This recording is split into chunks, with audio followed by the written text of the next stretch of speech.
this is an iHeart podcast. Guaranteed human. Spring into deals at Lowe's. Shop select 1.5-gallon annuals hanging baskets, 2 for $15, for the perfect addition to Mom's Garden. Plus, get 3 free bags of Miracle-Gro 0.75 cubic foot garden soil when you buy 3. Our best lineup is here at Lowe's. Lowe's, we help, you save. Valid through 5/6, excludes Alaska and Hawaii. Visit your nearby Lowe's on East 17th Avenue in Hutchinson. Ryan Reynolds here from Mint Mobile. I don't know if you knew this, but anyone can get the same premium wireless for $15 a month plan that I've been enjoying. It's not just for celebrities. So do like I did and have one of your assistants switch you to Mint Mobile today. I'm told it's super easy to do at mintmobile.com/switch. Upfront payment of $45 for 3-month plan, equivalent to $15 per month required. Intro rate first 3 months only, then full price plan options available. Taxes and fees extra. See full terms at mintmobile.com. Welcome to Texas. Till the roof comes off, till the lights go out, till my legs give out, can't shut my mouth, till the roof comes off, till the lights go out. A legacy is a beautiful thing, but only if it survives. I'm a rip till my bones left.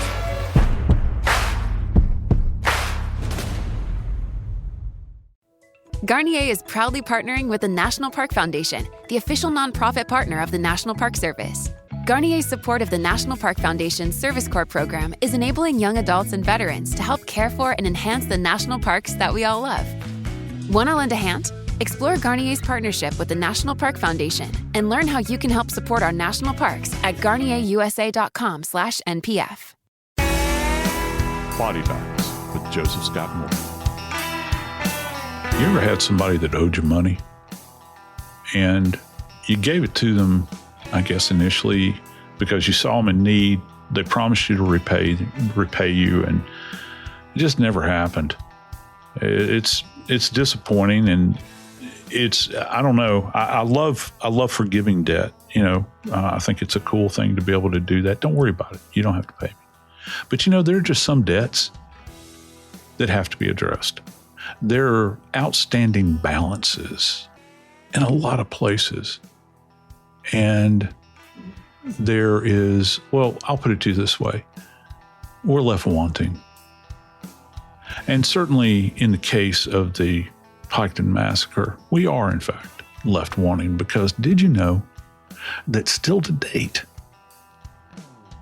10 years after the fact, there is still one individual that of course has been charged. They have pled not guilty, but there's no trial, nothing. It's still hanging out there in the ether like a bad smell that just will not go away. Of course, I'm talking about Billy Wagner. To date, he still has yet to go to trial.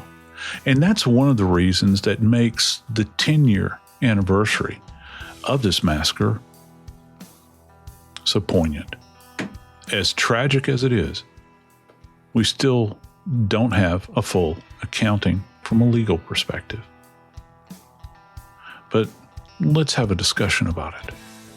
Let's talk about it 10 years on. This is part 2 of our coverage of the 10-year anniversary of the Piketon Massacre. I'm Joseph Scott Morgan, and this is Body Bags. It does kind of leave a bad taste in your mouth, doesn't it, Brother Dave? When you've got somebody that's out there and they have just been, the clock has been ticking.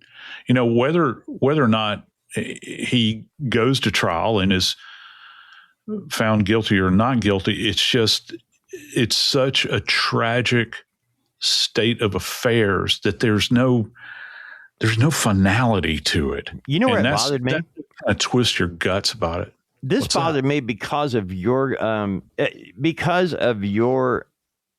not interest, but involvement in the case.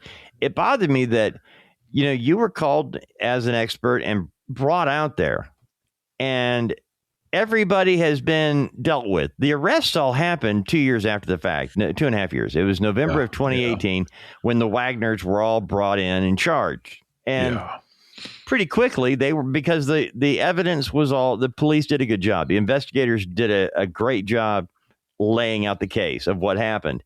And yet you went up there, you walked the scene where you could still see the remnants of family life. You mentioned the tricycle on the deck and things like that. And yet Billy Wagner, 6'6", 275 mountain of a man, in quotes, has yet to stand for trial. These people are dead 10 years. They've had him in custody 8 years. How is that any kind of justice? You know, I got to insert a quote here. I'm glad you said something about this, because you have a way, Dave, of prying information out of my subconscious. I had forgotten all about this. There was a quote that was attributed to Billy, and I think this was per Jake, if I'm not mistaken, you know, kind of flipping back through my files. What Billy is alleged to have said when leaving this slaughter that took place in Chris Rhoden's home, which is where all this kind of kicked off, is he was heard to say, and something to this effect, I just killed my best friend. Yeah. I just killed my best friend. And, you know, when I visited these sites, and keep in mind, I want everybody to full disclosure here. When I've visited sites, you know, obviously the trailers had long since been removed by that time, but you can get a sense of space there. And, you know, to wax, I guess, a bit spiritual here on one level, people always ask me, you've been around the dead so much, you know, how many times have you encountered a ghost? And, you know, like you have some kind of apparition, you know, that kind of appears before you. That's never happened to me, you know, over the course of all these years of being around all the dead. But Dave, I submit to you that there are places, and this has happened more than just simply up in Pike County, Ohio. There are places, I believe, that are haunted. You go there and you just, I don't know if you've ever had this happen. I guess some people might call it the willies or whatever you call it, but there's just this kind of corkscrew sensation, you know, that runs up your back. When I had that feeling while I was there, you know, it feels like this environment, you know, was, I don't know. I don't want a curse, evil, haunted, however you want to place it.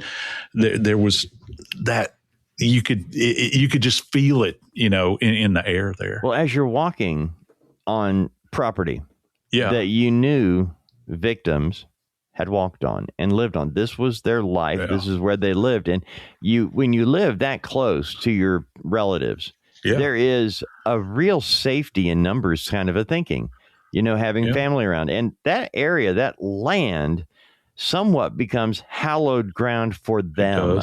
It does. Yeah. When you step into it, it has to shake you. I will tell you that there are areas, since my wife passed, in our backyard that I can't walk in. God bless you, brother. Yeah. It's and that's what I was thinking when you were talking about being on that property. I was thinking about the living people who were there that they didn't do anything. You've got to remember, friends, Billy Wagner saying, I just killed my best friend. And he's talking about Chris Rhoden Sr. These guys are all grown up together. Yeah. You know, isn't that who he was talking about? Yeah. He was. And, you know, not to mention, I'm thinking about, you know, Chris, you know, in life, he could have, well, I guess, potentially, he could have been standing in his front yard at that location and looked over into the yard of his son, Frankie, and, you know, and I can just hear, hey, boy, how's it going today? What y'all doing for supper tonight? Yep. You know, that sort of thing. Yeah. All that stuff is gone, you know, in a vapor. You know, it's just, you know, like this, all because of, you know, this thing. And in this little bitty space, Dave, in this I say little bitty, but you understand what I'm saying, because we're talking about people, that are kith and kin. They live, with the exception of one, they all live in this one area within a mile or so of each other, and for good and for bad, right? We've got a couple here that's, mind you, and this goes to, I think, to the character of Chris Rhoden. When we look at Dana, who lived back up the road from him, Dave, they were divorced. Now, I don't know about most divorce situations, but there are not too many people that would want to live on the same road with the person that they were divorced from. And not only that, helped her with her house. That was, a separate mobile home that got enclosed. It's not, I'm not going to get into some big thing here. It's not that you no longer love the person. You know what I'm saying? Some people are just not compatible. It just doesn't work out. The road had been tough. And we've heard all of this about the relationship, between Dana and Chris Sr. But yet here we are, in spite of everything. And that one night, their lives, are gone, in an instant, except for, oh my God, and this is the horror of it, except for those babies that were present in those environments. Again, mommy and daddy, they're playing zombie, right? Well, and that's very haunting. Let's get that broken down, Joe. Okay. Yeah. Because you have been there, and I didn't realize. I had read about the Rhodens, but I hadn't walked the path. I hadn't seen. Yeah. I knew that Chris had spent time and money to help Dana have a beautiful home. Yes. And I always felt like he did that as an example to his sons, to show them how you treat people that you have a relationship with, that you go above and beyond, because Chris didn't. He was in a single wide trailer with junk in the front yard fixing it, but his ex-wife, she had a beautifully landscaped yard and a beautiful home that he helped work on. So I thought that he was setting an example for his son to look at and say, that's how you treat people, it is. Best. And so I think that goes to the DNA of this group. I think so too. And maybe, some people think, well, Morgan, you're just being Pollyanna about all this. And that's not the case. No. Well, if you take a jaded view of it, I guess you could. But, look, I don't know. I can't recall off the top of my head anybody else I know that's doing that. I'm sure that there are people out there, but certainly not under these circumstances where everybody winds up getting slaughtered. Yeah. And that certainly puts a real, microscope on the relationship, the familial relationship. And I think that goes to the perpetrators as well. And it goes down to what you mentioned a minute ago about, I just killed my best friend, Billy Wagner and Chris Rhoden, and their children, Jake Wagner, Billy Wagner's son, and Hannah, now Gilly, but at the time, Hannah Rhoden, the 13-year-old Chris. And that's why that relationship seemed okay. The fact that it's Southern Ohio near Kentucky and all that, I've heard the jokes about all that, but it's past the joking phase and into, there was an established relationship between those two that begot a child. And it wasn't a fight from the Rhoden standpoint. The fight was from Jake Wagner and his mother. Yes. And based on everything we know now, that Jake, and by the way, Jake Wagner has been sent, he has admitted the murders. He has copped to 5 murders, actually, pulling the trigger on 5. That leaves 3 for Billy to cop to at some point. But and then, you've got the other son too. Yeah. You've got George that's involved, which he was, according to him, he was incapable of pulling a trigger. Right. Because when they showed up at Chris's trailer that night, it was Billy, operating the vehicle. They had created actually a faux bottom in the back of the pickup truck, so that when they approached in the truck, you could not see these two, let's call them what they are, assassins. What? In the bed of the truck. I have not heard that. That's the first time I'm hearing that. Okay. Yeah. Back up 1 second. Can you tell me, before we do the truck, let me go back to in the planning stages of this assassination of the Rhoden family. Yeah. Mama Wagner going to Walmart and buying the shoes. Right. Talk to me about how that came about. Oh my God. Well, it turns out there was a bloody footprint. It's a transfer print that they found on the floor inside of Chris's domicile there. And the tread pattern that they had, and there's a real hero that worked, in my estimation. I don't know that she's gotten the credit that she should. But she worked for the state of Ohio, and she was one of these forensic scientists that was in their print section. And she felt like she could solve this mystery, about the shoe. How many patterns are there out there? And when you look at the wear patterns on shoes, I was just having this discussion. We just finished up our academic year at Jack State, and one of the last things I talk about is imprint evidence. As far as tire treads and shoe prints go, I kind of teach those two sections together. You and I can go out and we can go to Walmart if you want to, and we'll buy the same identical work shoe, right? Mm-hmm. And you might wear yours. I've got mine sitting on the shelf. Well, after just a day of you going to work in your shoes, even if you're not working on a construction site, even if you're just, you go to an office job and you're walking down the sidewalk from your driveway to your car, from your house to your car in the driveway, go to work, get out of the car, walk into the office. Did you know that tread pattern on that shoe, even though it's the same brand that I bought, is actually going to change in that period of time? Wow. Well, what they were seeing with this tread pattern was the fact that this thing's fresh, that you don't have distinctive wear patterns.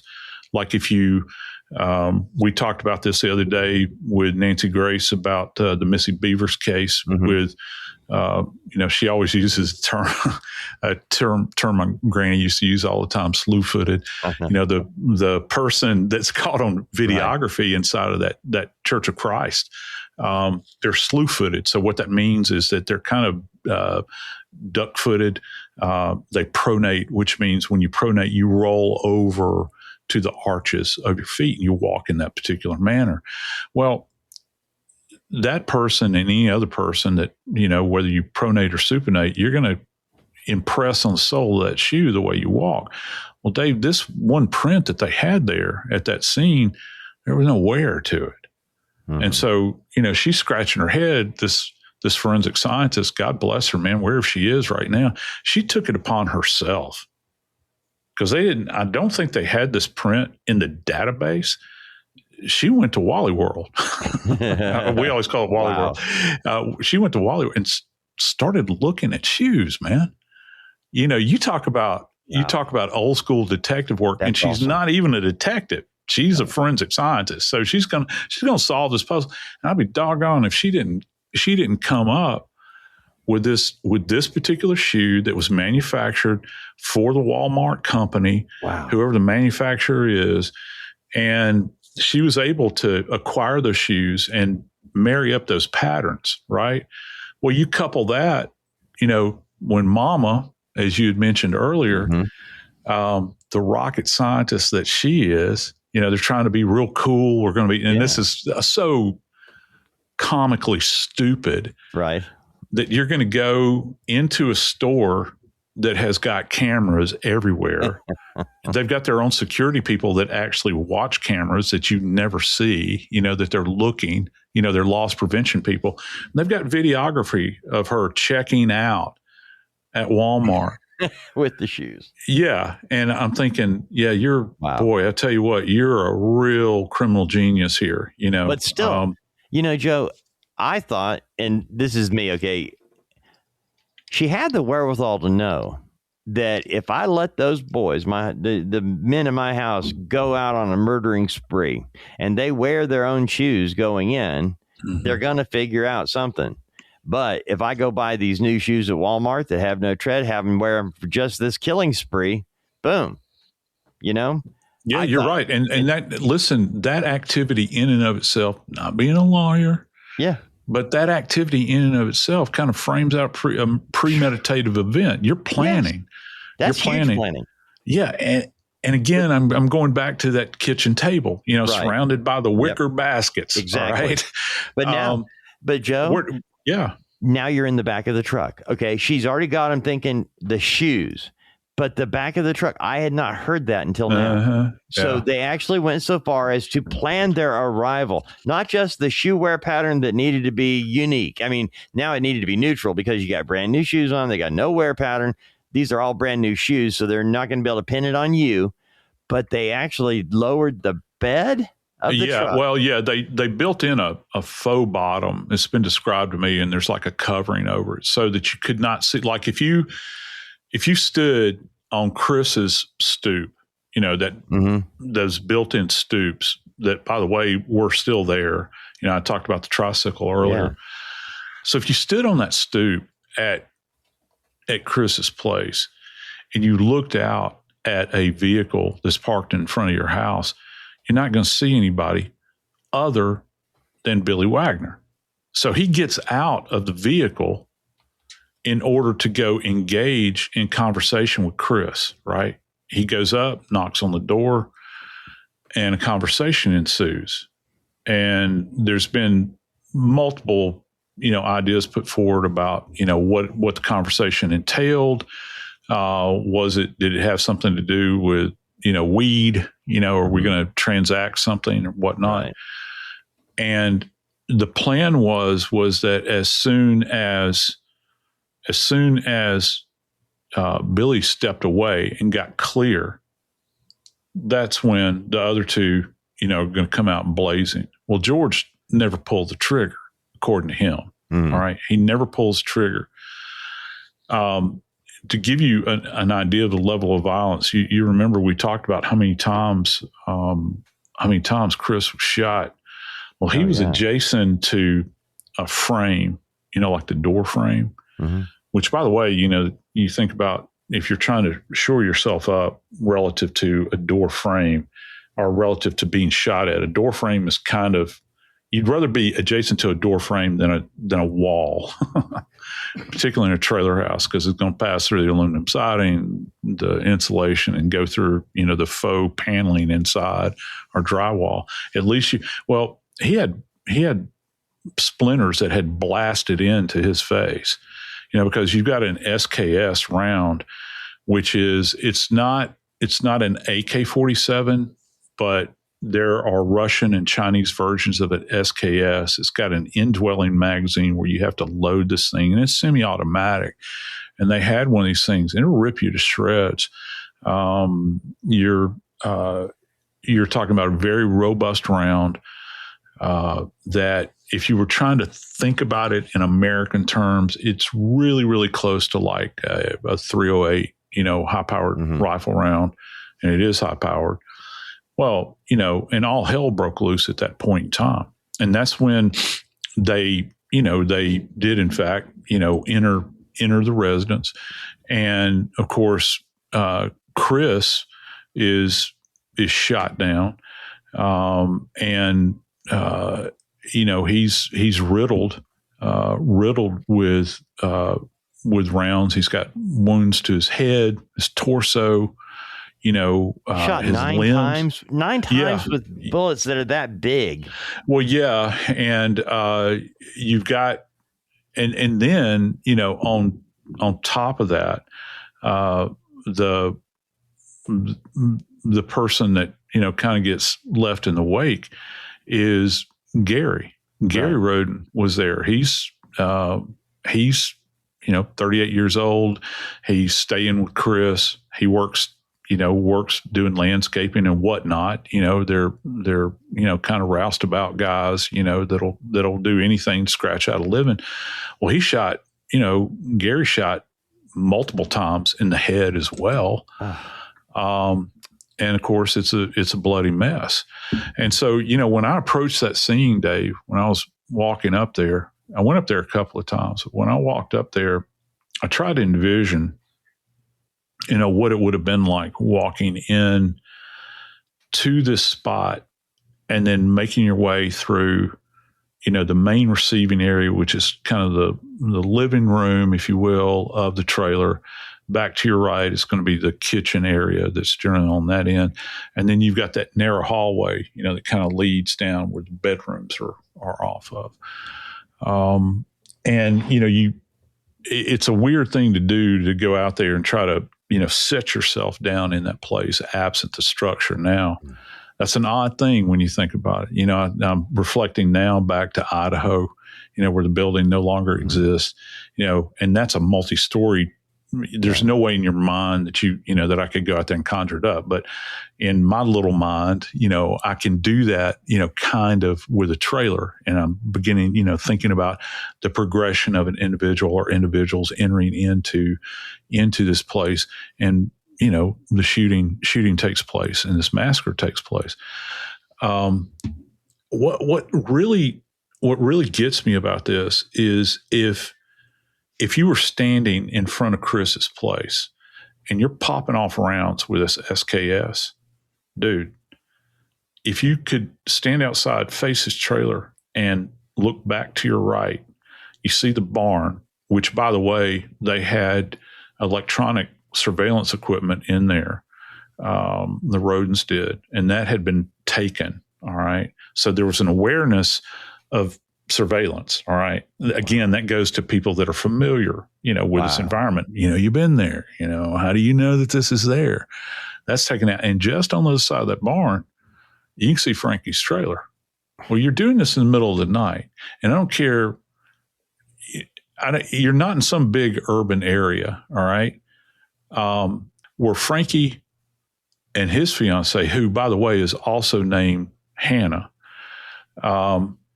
were they just sound asleep at that point in time with those babies in the house? They didn't hear this. They didn't hear the SKS go off or the other weapons that may have been used at this site. And so that's a real risk that you're taking. And here's one thought that I had about this.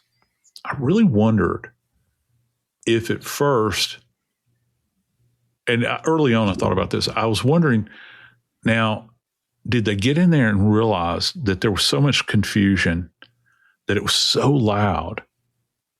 It's at that moment in time, everybody else has got to die.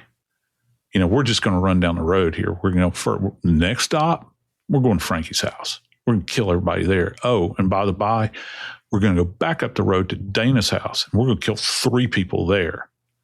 You never know, kind of, and I know that they had this all planned out, but, as an investigator, if you show up at a scene, you're trying to understand the progression.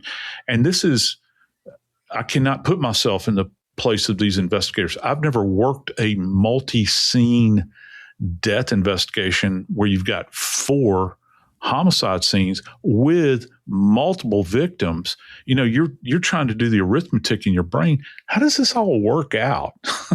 What was kind of, what was the spark that set this whole thing off?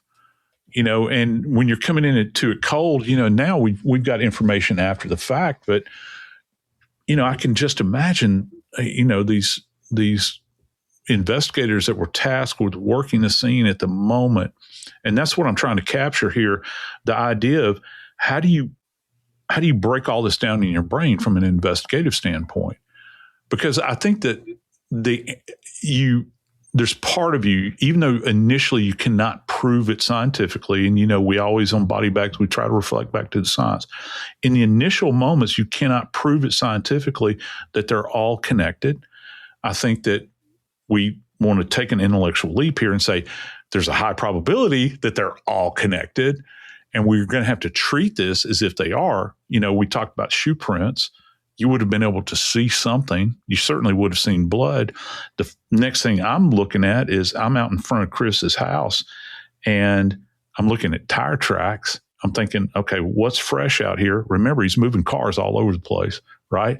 What's fresh? Is there anything that pairs up here that you might find at Frankie's house, or is there a way you can cut through the yard, leaving the vehicle right here and walking to Frankie's house? Is there anything at Dana's house that connects that might have prints or something you don't want to disrupt? This is a nightmare scenario for any investigator that shows up at a scene like this.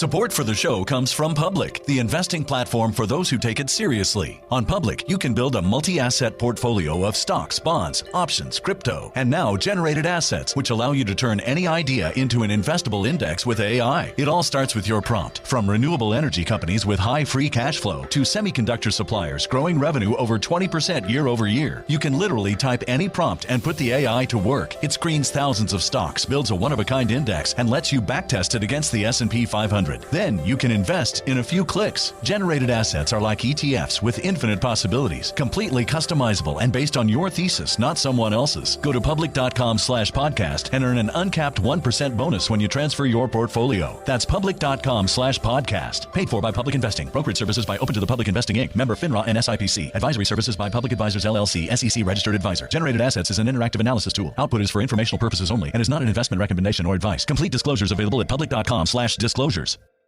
When people turn to healthcare for weight loss, they're looking for real support. That's why more people are choosing OrderlyMeds.com. Orderly Meds connects you with real doctors and access to proven GLP-1 medications like semaglutide and tirzepatide. No guessing, just a more supportive experience. And all shipped directly to your door in discreet packaging. Do your research. Ask questions. Then visit OrderlyMeds.com/podcast for an exclusive offer. That's OrderlyMeds.com/podcast. Individual results may vary, not medical advice. Eligibility required. See site for details.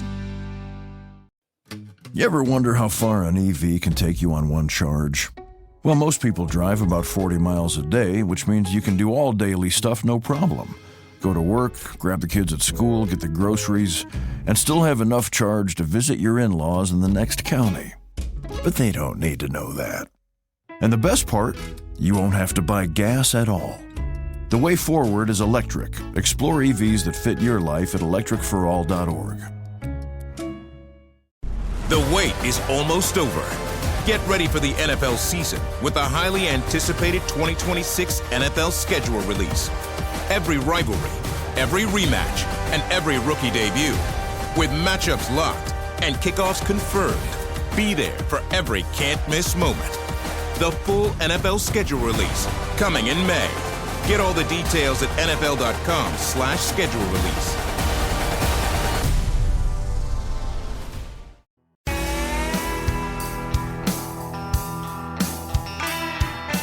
On inside somebody's head. You've just participated in a multiple homicide. What are you talking about? Let's go. Let's saddle up. Let's walk over this direction. You all know where Frankie lives. You know that he's got a girlfriend, Hannah Gilly. You know that there's kids. Do you just go and barge in? Do you go and just eradicate everybody?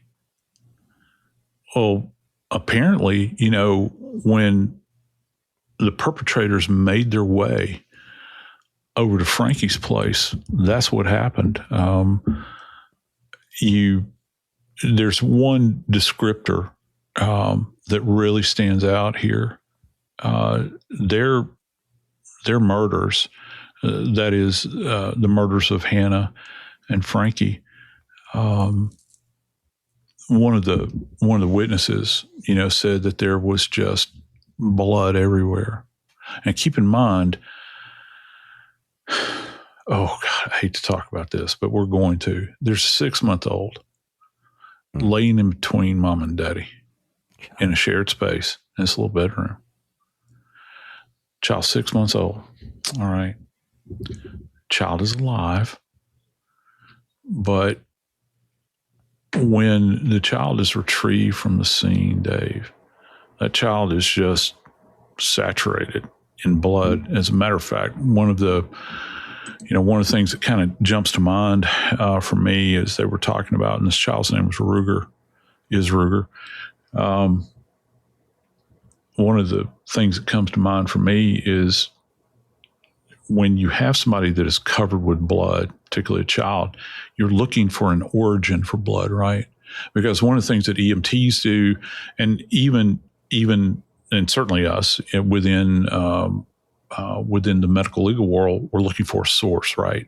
You know, where's this issuing forth from? Because, you know, people don't just spontaneously start bleeding. You've got to have a defect in the body somewhere. And the horror that must have crept over everyone, particularly this poor woman that, you know, that, and her husband that wind up, you know, making sure these kids were safe. Oh. You begin to think about what you're bearing witness to, and then it's hours later when you begin to think about that the 6-month-old laid there and wallowed in the blood of their deceased parents, just back and forth, maybe sleeping through the rest of the night. Child was unharmed. We have another child, the one that answered the door, you remember? The one that said, Mommy and Daddy are playing zombie. How many times had that child walked down the hallway? You know, how does that child in their childlike mind, how is that child able to make this assessment, playing zombie? Did the child in those moments walk up and place their hands on the flesh of their parent who had loved them, who had soothed them, and their skin is cold to the touch? You know, what small child is able to come up with the word zombie? Because zombie implies dead. And even that child is able to communicate that to the finder in this particular case. The horror that's involved here, you know, when you look at Frankie and Hannah, you know, in the bed, they haven't done anything. Dave, it's not like they're some kind of malevolent force in the universe. This mama, Hannah, who's got her 6-month-old laying adjacent to her, which one is, you know, people go on and on about co-sleeping and all that. We're not going down that road. Oh, my. There's There's something very sweet about having your little child and you're able to comfort them in the bed with mom and dad. I've done that. Yep. They shot her multiple times in the head, Dave. Shot her multiple times. Frankie, he shot in the head. And this would have been, we've talked about this with head injuries on body bags for a long time now. You bleed so profusely, you know, and it's not just the initial high velocity kind of blast that you get. It's that kind of seeping that goes on because the head is so vascular. And that's what the 6-month-old was subjected to at this point, because now you begin to look at the forensic science behind this. You know that you've got containment on the mattress and the walls because you've got deposition on the walls because of this dynamic blood deposition from these blasts. And then it's seeping through the mattress. I've had this happen with people that are killed in beds. It's not just the mattress; it's the box springs as well. It's the headboard. It goes at the pillows. It goes everywhere. And so, if we're looking for trace evidence on a surface like that, it gets very, very confusing. You've got commingled DNA blood here. You're trying to suss this out. You don't see any evidence that anybody removed themselves from this environment, like to try to thwart an attack or anything like that. You've got them laying here contained in one area and just trying to take in the totality of what you're viewing here. And here's the thing about it. After the perpetrators left Frankie's home, I go back to conversation. What kind of conversation are you going to have now between the three of you? What exactly are you going to say? You know, what is it? Because, you know, there was another vehicle that was there and I think I misspoke earlier, but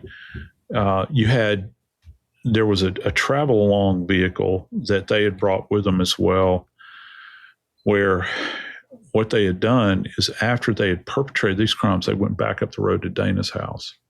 Okay. Right. So what's that conversation like in the truck? Wow. It's like, after the big game, we're going to break it down and see where we went. Or it's halftime. It's, right now we're only at halftime. We've made it to halftime with the slaughter we're engaged in. We're going to break it down, see how we do in the second half, boys. What kind of conversation do monsters have amongst themselves? Do they ride there quietly? Is anybody showing any emotion at this point in time, weeping? Is anybody white knuckling the steering wheel?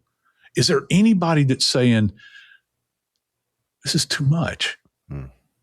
This is too much. We can't go any further. But yet here we are. Here we are to go back up the road to Dana's home, which we had talked about relative to what Chris had helped her build out. And I would assume other members of the family. But Chris, in and of himself, being the person that he was, he wanted to make sure his ex-wife and his grandbaby and his children had a roof over their head. Maybe the safest, most secure place that you can imagine. That's the one thing that has always stuck with me in covering the Piketon Massacre, Dave, is the idea of what kind of conversations had taken place. And I'm not talking about from a gore standpoint or, I'm talking about indwelling the moment relative to you understand what you have just perpetrated. And there's no pause. There's no pause. Well, they're headed to the actual original source. The original plan was to kill Hannah Mae Rhoden.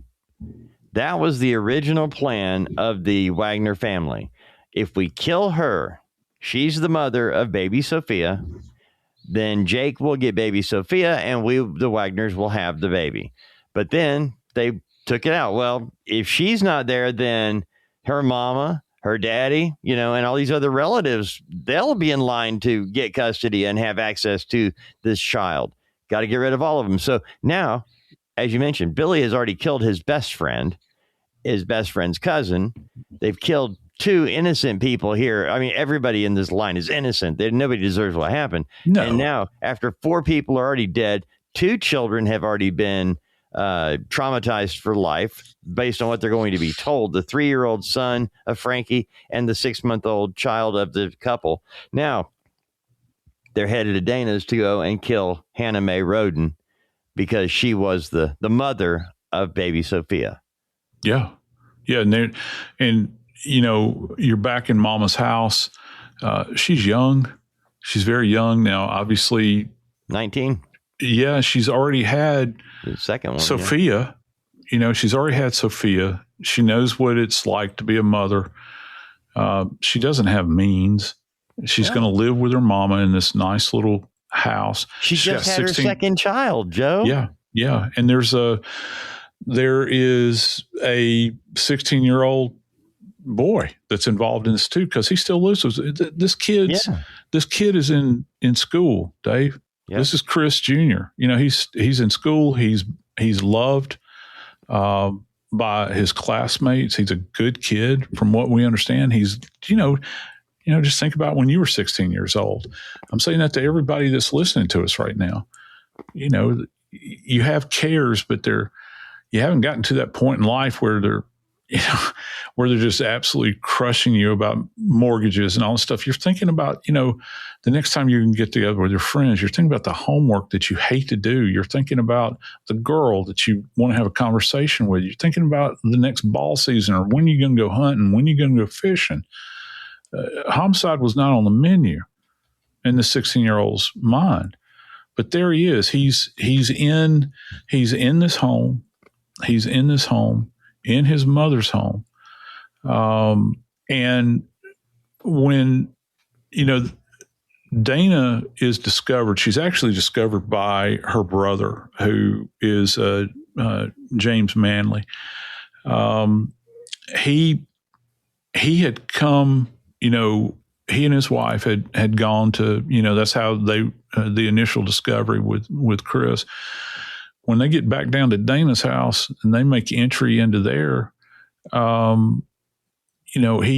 he walks back to Dana's bedroom. And when he sees, I'm sure he calls out to her, no answer. She's actually, if my memory is serving me correctly, Dave, she had a pillow over her face. She had a pillow over her face, Dana did, in her bed. And he removes, with some difficulty, the pillow, and you can see what's happened. And he's leaving. Now imagine this. He's leaving, walking out, Mr. Manley is, and he hears the cooing of a baby. And he can't go back in. His wife has to go in. She finds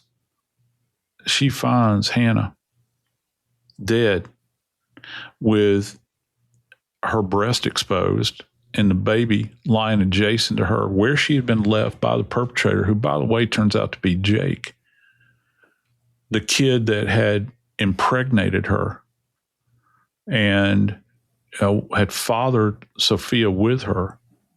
And I guess some act of humanity on his part or whatever it is, he ends her life, but yet he takes the child to place there to suckle at the deceased mother's breast there. And, eradicated her in that environment. And, oh, by the way, yeah, we killed Chris Jr. as well. So you've got these three environments where multiple bloodbaths have taken place. And these are, this is the stuff of nightmares. Thinking about how all of this went down, and it went down to the point where nobody heard it at all. And again, a farming community, houses are kind of spread out, but that sound had to be echoing, in the ears of the individuals that did this. There was even one account, where you could, where there was an awareness, I think, on Dana's part, that Jake had related that Dana, she saw him, she recognized him, and she was on her phone. Actually, her face was illuminated, according to him, by her phone, and she lays in bed. Dana. Mm-hmm. So Hannah Mae Rhoden is shot 5 times in the head. Yep. And then, in an act of compassion and humanity, the person who shoots her 5 times in the head, blowing her head off pretty much, lays the baby at her breast. Yes. Yeah. Yeah. That's a class act. 5 times in the head is overkill to the bottom. Come on. Yeah, no. One shot would have been sufficient, and that's even that's so grotesque anyway. Just a singular shot, but when you're thinking about, and you're doing this immediately adjacent to a newborn baby, Dave. Yeah. And it's hard. It's really hard to take the measure of it. And I can, again, reflecting back, it's been 10 years. The investigators that had to process this, and I don't just mean process this in the sense of they're processing the scene. I mean process this. How do you take the measure of it? How do you begin to understand it? But that's what separates good investigators from the rest of them. You're able to disassociate yourself from the horror. It's really, really tough to pry yourself away from that, because the entire time you're looking at this massacre, but yet you're trying to really dig into how this happened. You're looking for things like sequencing, who was killed first, who was not a target, as opposed, you look at Hannah, and give me that number one more time, refresh my memory. It 5 was times. 5 she times. was shot 5 times in the head. The 16-year-old brother was shot once in the head, and Dana was shot in the head and neck. Yeah. So you're trying to piece this thing together, and it's you're thinking that you're done. I guess is what it comes down to. You're thinking that you're done as an investigator. What more can there possibly be? Well, I got to tell you, there was more. And the more came down to the fact that there was still another victim, a victim that lived in a location that even the authorities had a difficult time trying to understand where their jurisdiction ended and another one began.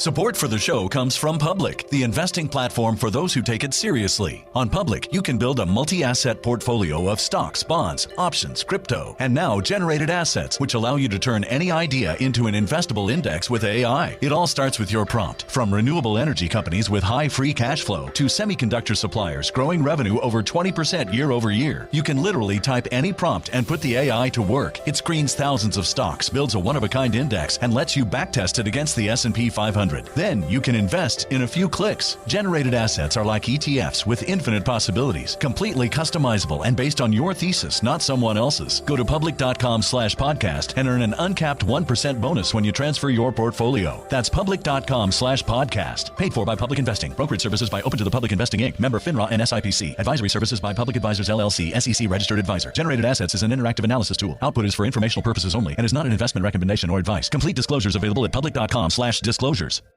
Lost support through telehealth, but it feels overwhelming and rushed? Check out orderlymeds.com now. Orderlymeds.com was built to be different. Here, you connect with real doctors who take the time to understand your goals, review your eligibility, and guide you through a plan that's right for you. Orderly Meds provides access to proven GLP-1 medications like semaglutide and tirzepatide, including both name brand options and personalized compound versions when appropriate. So you have choices backed by clinical oversight, not guesswork. It's a simpler, more supportive telehealth experience designed around people who want clarity, care, and confidence in their weight loss journey. And your medication is delivered directly to your home in discreet packaging, so your experience stays private from start to finish.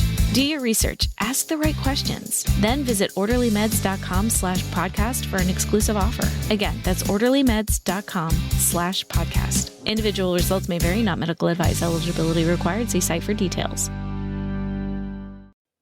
You ever wonder how far an EV can take you on one charge? Well, most people drive about 40 miles a day, which means you can do all daily stuff no problem. Go to work, grab the kids at school, get the groceries, and still have enough charge to visit your in-laws in the next county. But they don't need to know that.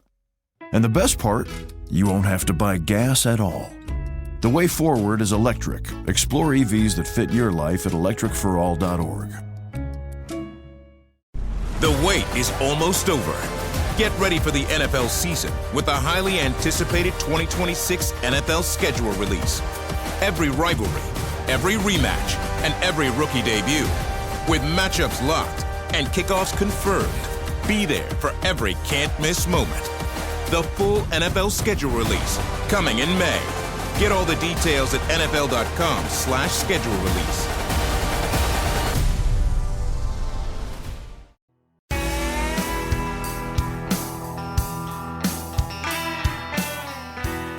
Dave,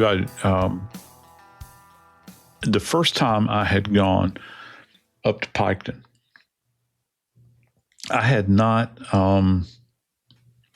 visited every scene. I visited all of the scenes on Union Hill Road, Dana's house, the locations of Dana's home, Frankie's home, and of course Chris's home.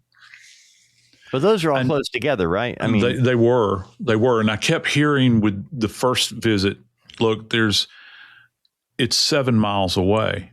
Well, 7 miles away for you and I, where we live, we've got a lot of countryside around us, but pretty much 7 miles is no big deal, right?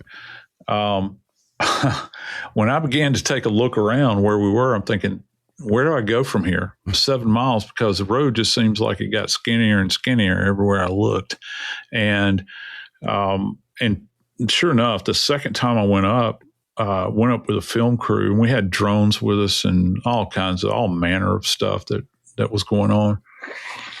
And we drove what seemed like forever to get to the location. Now, the person that was leading kind of the caravan that we were in had already previously, when you go out on these shoots for these television programs and whatnot, they have these people. I know you get them in like fictionalized entertainment, but they scout this area out. You always hear about location scouts, that do that in fictional. They're looking for the right.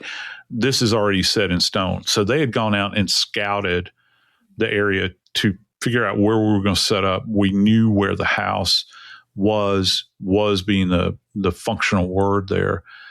Dave, when I finally got there, it was like at the intersection of one dirt road and another dirt road. Okay. Wow. And holy moly. What was really weird is that when we pulled up at this final location, there was something that was odd that really stood out to me. I saw an old weathered mailbox, and you can find those anywhere out through a rural America. But adjacent to the mailbox, there was a busted up old boat that just was kind of sitting there.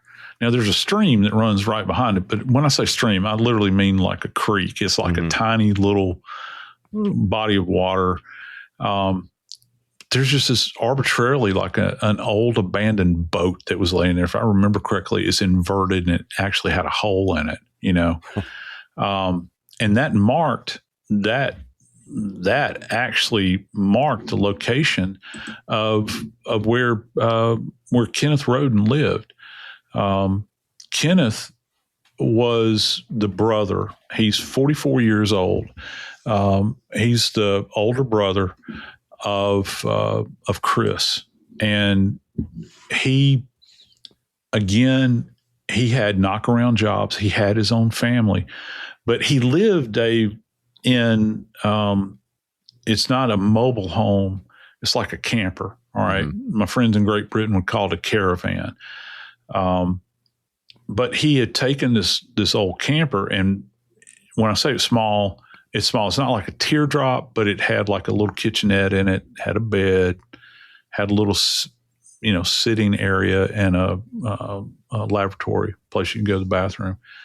But he had gotten this thing backed up into the woods, and he built a deck around it. And the reason I know that, there were still remnants of the deck there.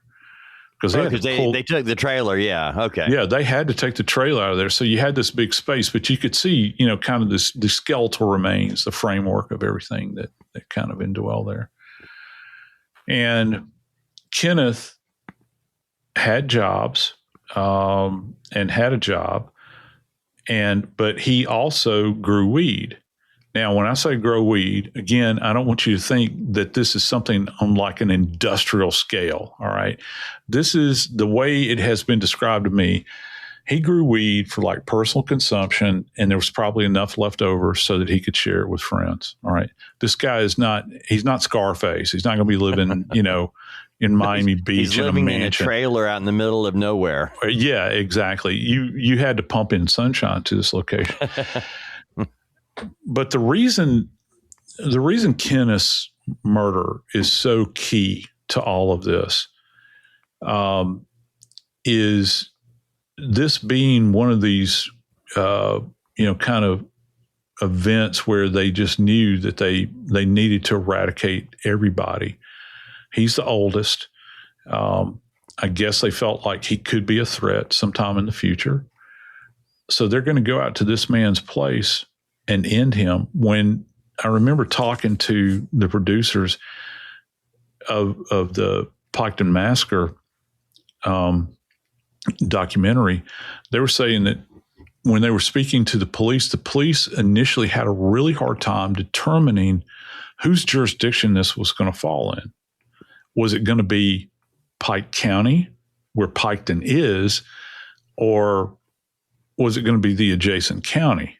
Because the counties abut in this area. We had no phone service out there at all. I mean, it was just dead as a hammer. right? And we had to, do all of the shooting and the lighting and, the lighting, the shooting, the interview and all that sort of stuff that we did out there. And trying to point out the topography. The reason this is so important, though, Dave, is that if you're looking at the profile of somebody that commits a homicide like this is not the kind of location that you're going to arbitrarily show up at. You have to be purposed and you have to know, because even when you get to the location where the old mailbox is, the road is kind of deceiving in there. There's like a little bridge and it's kind of hidden and it goes over this creek. If you list to either side of where that bridge is, it's not well marked. You're into the creek, and you ain't getting out. All right. So you had to find a way. We believe that, they parked on the side of the road, leaving their vehicle up there and then egressed up to the house. Kenneth, as it turned out, was also shot. Now, Kenneth there's no indication that this is like an overkill thing.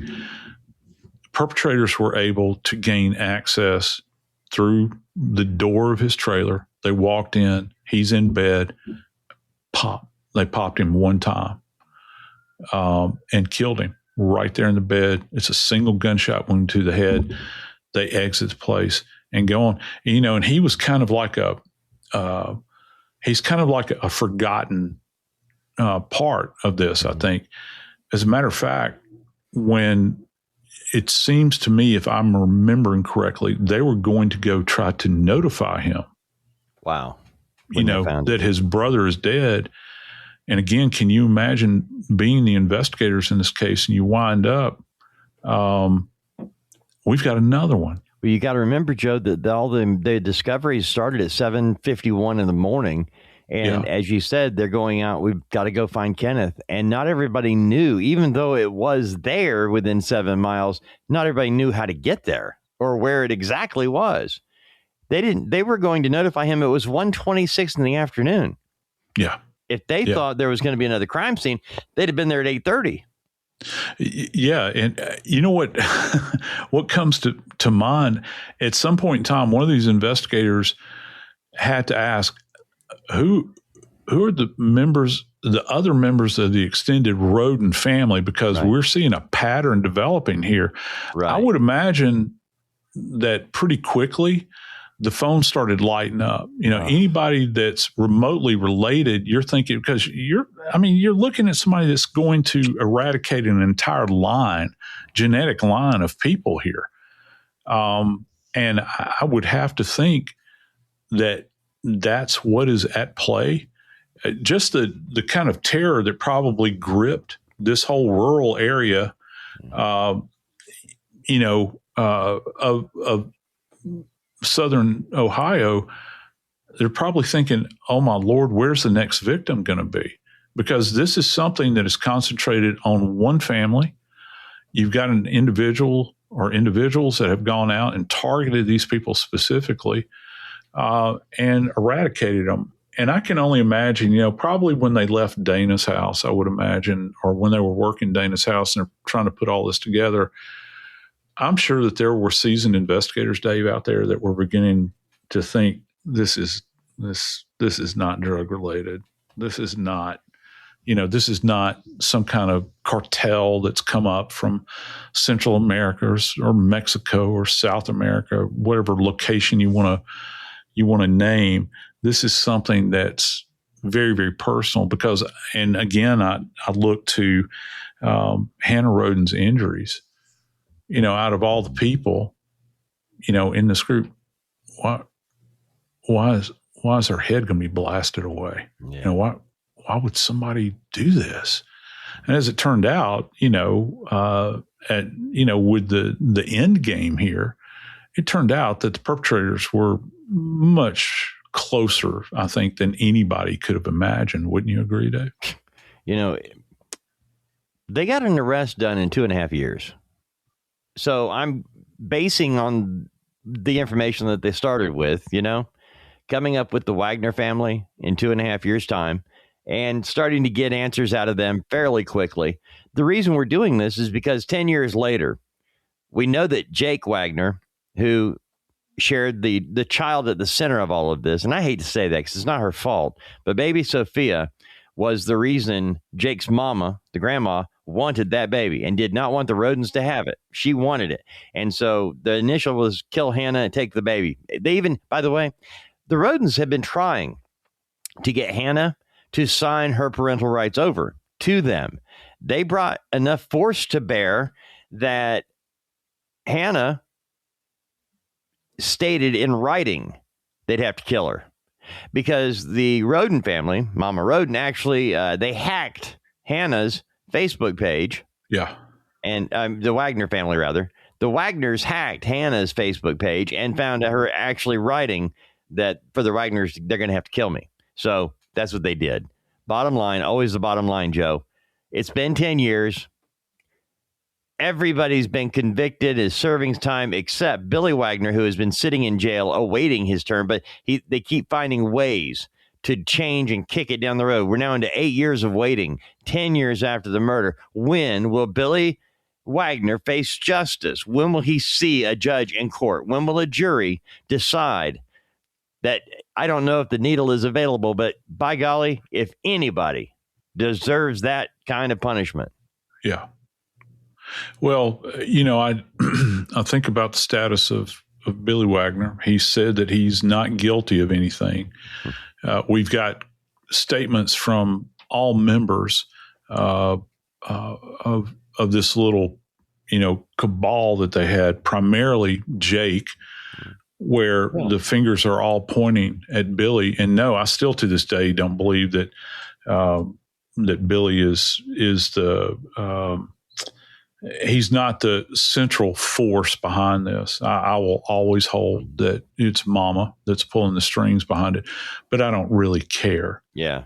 What I do care about, though, is the fact that he still has yet to go to court, and he deserves his day in court, whatever form that's going to take. I know that there have been multiple offers that have been made. He has rejected. He has not rolled over on anything. Jake did in fact roll over. He testified against his brother in open court, and he essentially did it to save his own skin. And his mother did the same thing.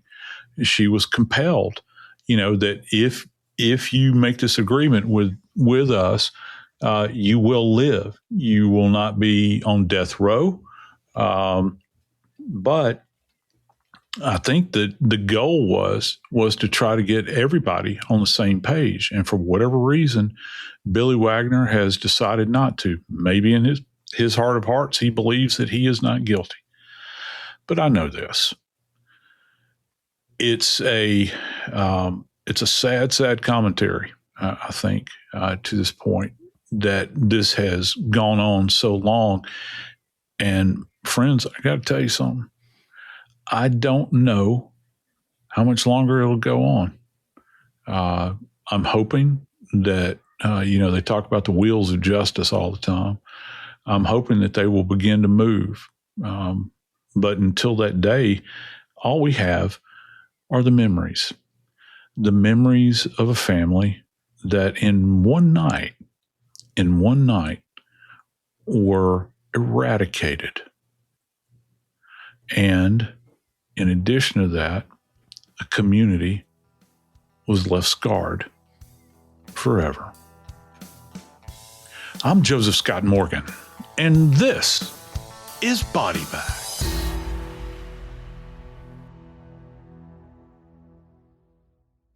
I tell myself it's not about comparing, but then I start wondering, what can they lift? Are they adding more weight to their barbell than I am?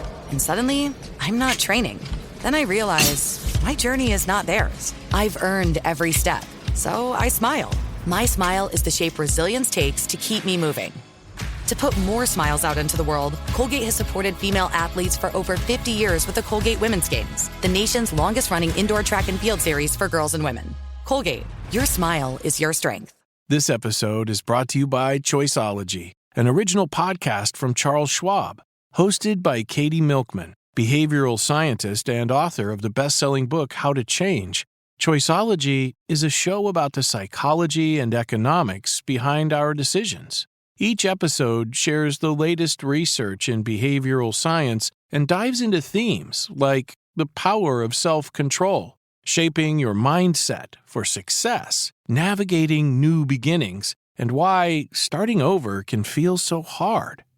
Katie talks to authors, athletes, Nobel laureates, and everyday people about why we make irrational choices and how we can make better ones to help avoid costly mistakes.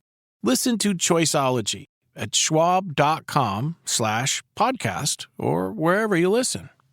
Lost support through telehealth, but it feels overwhelming and rushed? Check out orderlymeds.com now. Orderlymeds.com was built to be different.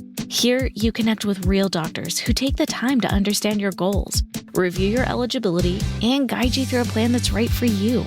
Orderly Meds provides access to proven GLP-1 medications like semaglutide and tirzepatide, including both name brand options and personalized compound versions when appropriate. So you have choices backed by clinical oversight, not guesswork. It's a simpler, more supportive telehealth experience designed around people who want clarity, care, and confidence in their weight loss journey. And your medication is delivered directly to your home in discreet packaging, so your experience stays private from start to finish. Do your research, ask the right questions, then visit orderlymeds.com/podcast for an exclusive offer. Again, that's orderlymeds.com/podcast. Individual results may vary, not medical advice. Eligibility required. See site for details. You ever wonder how far an EV can take you on one charge?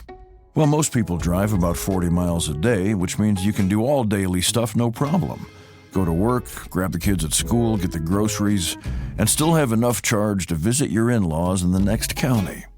But they don't need to know that. And the best part, you won't have to buy gas at all. The way forward is electric. Explore EVs that fit your life at electricforall.org. This is an iHeart podcast. Guaranteed human.